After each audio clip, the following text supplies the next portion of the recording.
Bom, pessoal, enfim começamos a estudar os direitos reais. E começamos pelo principal direito real que nós temos, o direito de propriedade, que, igual ao Flamengo, né, estão em outro patamar. Então, pessoal, a propriedade, quando a gente estuda, ela pode se dizer sobre bens corpóreos. O que são bens corpóreos? Aquilo que eu posso encostar, né? Uma casa, uma camisa, e pode incidir sobre bens incorpóreos.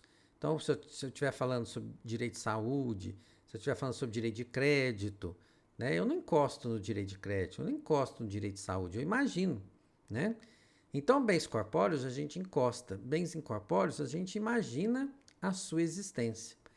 E eu estou falando isso porque, quando nós estamos nos referindo exclusivamente sobre a propriedade de bens corpóreos, então existe uma expressão muito utilizada na doutrina chamada de domínio. Então, sempre que o autor estiver falando, olha, porque nós aqui tratamos de domínio, então ele está querendo falar sobre a propriedade de bens corpóreos, aqueles que eu posso encostar, tá bom? E como nós já estudamos algumas vezes no nosso curso, todo proprietário tem 4 direitos fundamentais, né, que é o nosso grude. Então, é o direito de gozar, reivindicar, usar e dispor. Né, isso está lá no 1228 do Código Civil. Todo proprietário, então, repito, em princípio, ele tem esses direitos de, vou colocar aqui, obter os frutos, obter lucro, né, gozar. Reivindicar é buscar o bem contra terceiros, lembra daquela característica da sequela, né, que nós estudamos. Usar, o próprio nome já indica o que se trata, né, o direito de utilizar o bem. E dispor é o direito de vender esse bem, doar, vender, né, passar para outra pessoa. Então, esses são os 4 direitos fundamentais que todo proprietário, em princípio, tem.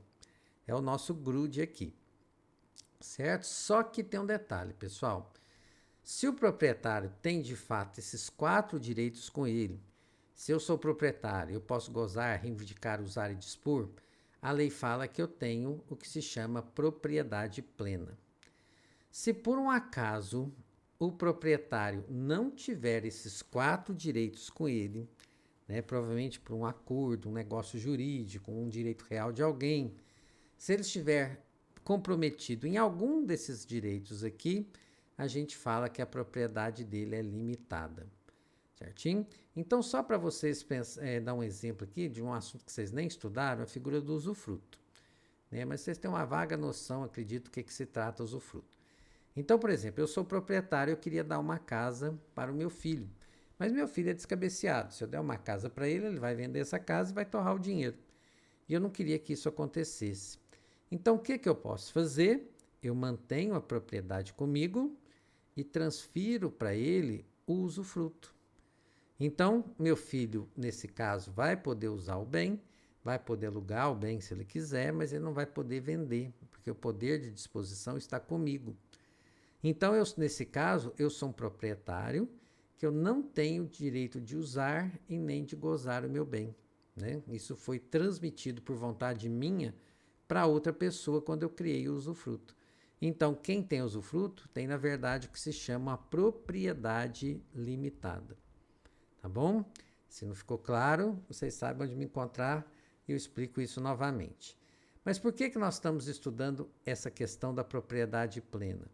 Porque todas as vezes que se tiver dúvida, se o proprietário tem esses direitos de gozar, reivindicar, usar ou dispor, né, se ficar na dúvida, é porque o direito é sim do proprietário. Né? Para que o proprietário perca algum desses direitos, é preciso ficar bem claro que ele perdeu. Na dúvida, ele mantém. Então, se um dia eu tiver dúvida se o proprietário pode ou não alugar determinado bem, a resposta é que ele pode. Né? Eu fico pensando nos apartamentos, né? Que a pessoa, que é o dono, fica na dúvida se pode alugar pelo Airbnb ou não. Né? Então, na dúvida, ele pode. Se eu estou na dúvida se o proprietário é o próprio possuidor ou não, a resposta é que é sim. Né? O direito de usar é dele. Se eu estou na dúvida se o proprietário pode ou não vender um bem, está na dúvida? Estou. Então é questão que ele pode.